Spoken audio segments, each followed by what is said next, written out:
Dynamo is a kung fu film starring Bruce Lee, who's also known as Ho Chung Teo, and Feng. Produced, filmed and set in Hong Kong, it was originally released in its native country on the 19th of April 1978 by Eternal Film Company. Many years later in 1990, it was released on VHS video in the United Kingdom by Inter-Ocean Video, which is the European branch of well-known Hong Kong distribution company Ocean Shores Video. The VHS video was distributed in the UK by VPD, Video Program Distributors, who released a load of excellent kung fu films in the 80s and 90s and were a much needed and appreciated company for kung fu movie fans at that time. Dynamo was directed by Shanghai China-born Hua Yihong, also known as Hua Shan. Other notable kung fu films under his leadership are Sun Dragon and Kung Fu Zombie with Billy Chong, Soul of the Sword starring T Lung, along with many other Shaw Brothers titles, so he is a very accomplished director.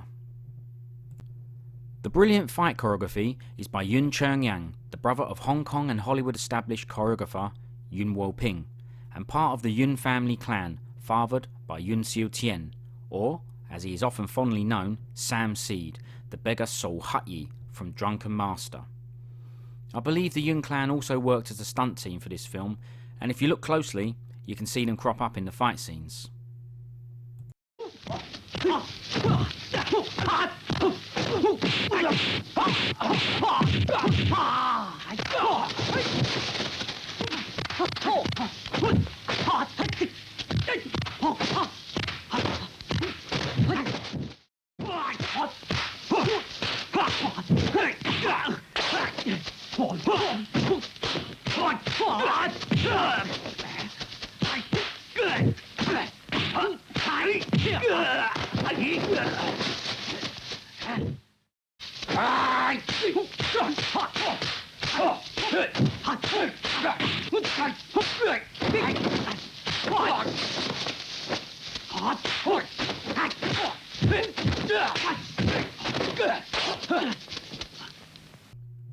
Some of the main songs used for the soundtrack are Stranger in Paradise, performed by Isaac Hayes, Devil's Gun, performed by CJ & Co, Alive and Well, performed by Love Unlimited, I've Been Trying, performed by the Barkays, and Disco Baby, performed by Van McCoy.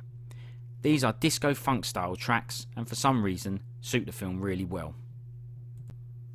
And then there's the softer or dramatic tracks. My Brother Sam, performed by Radical Judo, Leaving Home by Charles Bernstein from the Gator soundtrack, and various tracks from the Airport 1975 soundtrack by John Kakavas. And here's some examples of scenes where the music is used.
montage.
Must be nice to teach Kung Fu. In fact, I don't really resent you.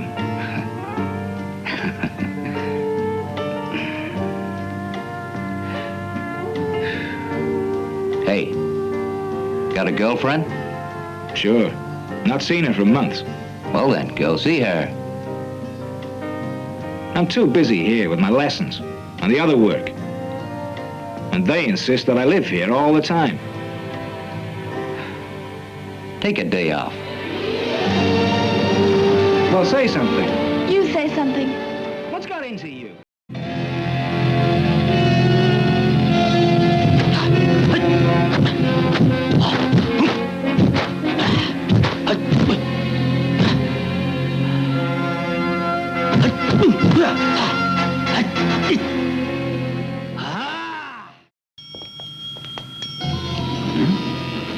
Mr. George, do us a favor. Kung's letter of resignation. Please sign it. No way. Huh? We really don't want trouble. I'll sign it.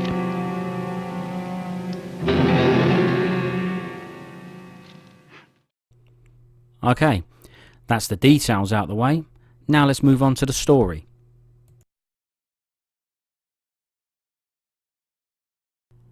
Bruce Lee plays Lee Tian-yi, a Hong Kong taxi driver. And one day, whilst out on a job, he gets a call from the cab office to assist with some dodgy customers. Tian-yi already knows some Kung Fu, as he attends a local martial arts school, so deals with the situation the way he knows best, by smashing their faces in. A movie producer happens to see the fight and notices that Tien looks and fights a bit like the famous Kung Fu star Bruce Lee. As Bruce Lee had recently passed away, the movie producer sees an opportunity that she can't ignore to market Lee Tian-yi as the next Bruce Lee. This situation is probably a bit similar to what happened in real life with all the Bruce Lee imitators, and is one of the aspects that makes the film so enjoyable, as Bruce Lee is one of the most recognised and, in my opinion, the best Bruce Lee imitator in Kung Fu movies. Attracted by the lure of fame and fortune, Tien signs the contract and is put into an intense training program with a dedicated martial arts master played by Feng, who's hired to brush up his Kung Fu skills. He's also got to get used to other things involved with becoming a famous figure. A lot of these things are new to him, and he's not always entirely comfortable with every situation, but he gets deeply involved very quickly. One thing Tien couldn't have bargained for is the stress and pressure from his new assigned Kung Fu teacher.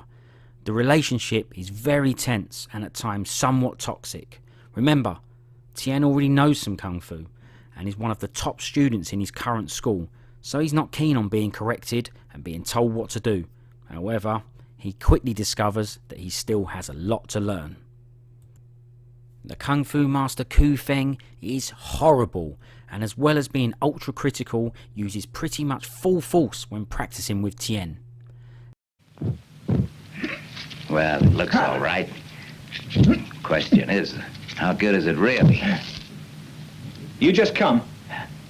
Yeah. In that case, just keep quiet. When I want it, I'll ask your advice.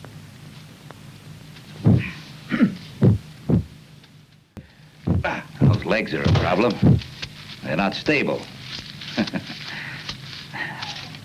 You know Kung Fu? Huh? Just a bit, just a bit. Huh? Well, which attack technique do you think is best?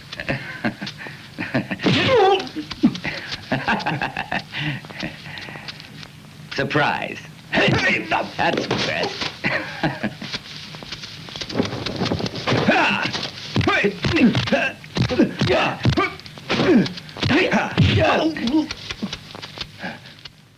There's a scene where Tien is hooked up to an electric charge machine and Feng eventually turns it up to full power, and even when it's causing obvious pain and distress, he leaves it on for an extended period of time, which seems unnecessarily cruel, but it does make for an entertaining and memorable scene.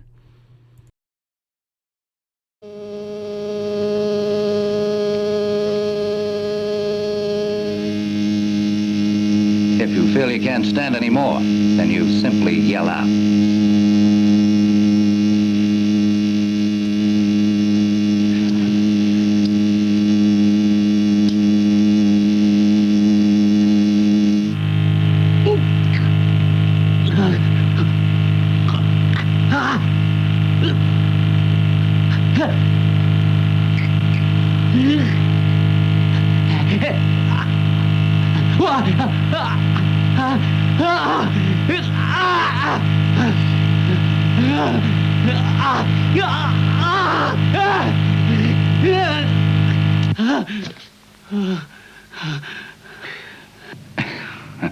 Trying to kill me?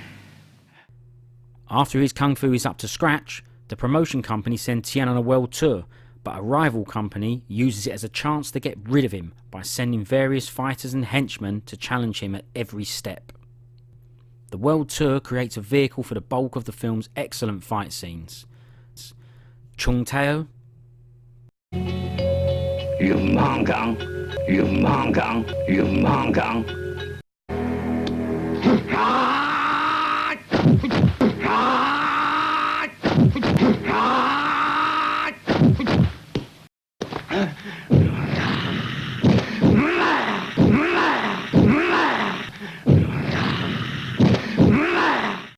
Bruce Chung with skis,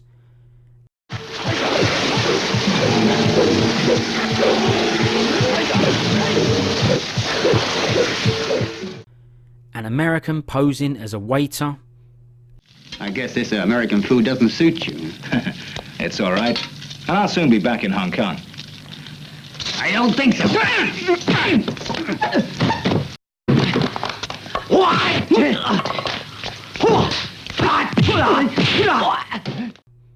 and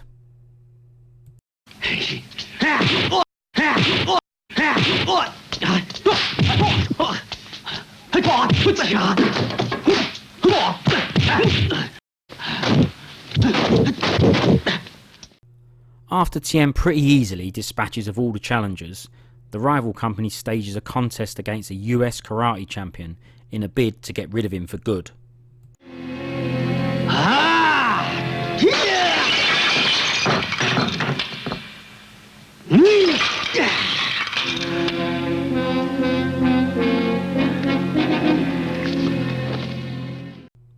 Now well aware of Tien's kung fu skill, to ensure a victory they kidnap his girlfriend and instruct him to throw the fight.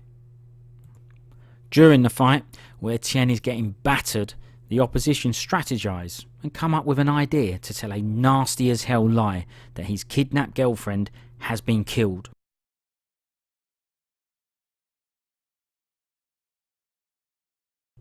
So, with nothing left to lose, he turns the fight around and blazes the karate champ to oblivion, finishing him with a leopard fist to the throat. After all the fame, fortune, movie star girlfriends and tabloid lies, Lee Tian-yi chucks in the whole Bruce Lee stuff and returns to his humble life with his girlfriend as a Hong Kong cab driver. And that wraps the film up. Bruce Lee is in incredible shape for this film, and his kung fu is slick, and even the training scenes contain excellent, solid fights.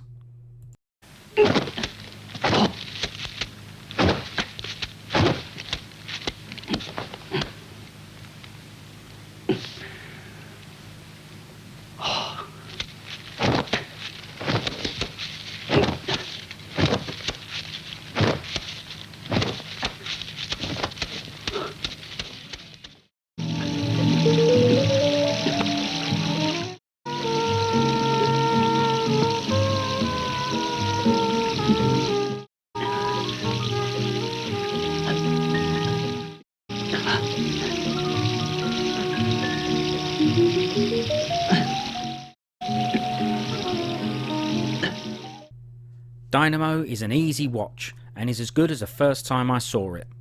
The English dub is classic of the time. I've also seen it in its original Mandarin language, but far prefer the English dub version. Recognisable brilliant dubbing and definitive sound effects, a decent idea for a Bruce Lee clone movie, interesting characters and excellent fights make Dynamo a great example of a kung fu film set in a modern era.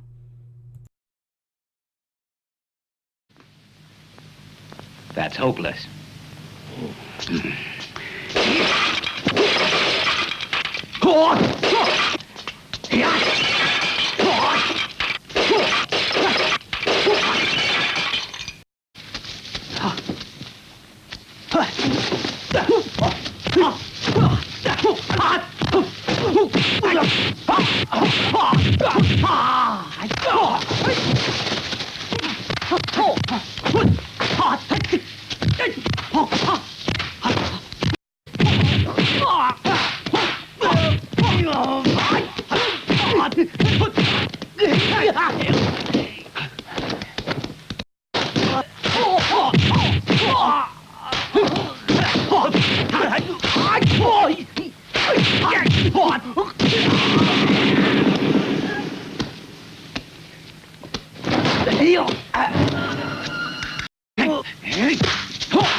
Well, how's that?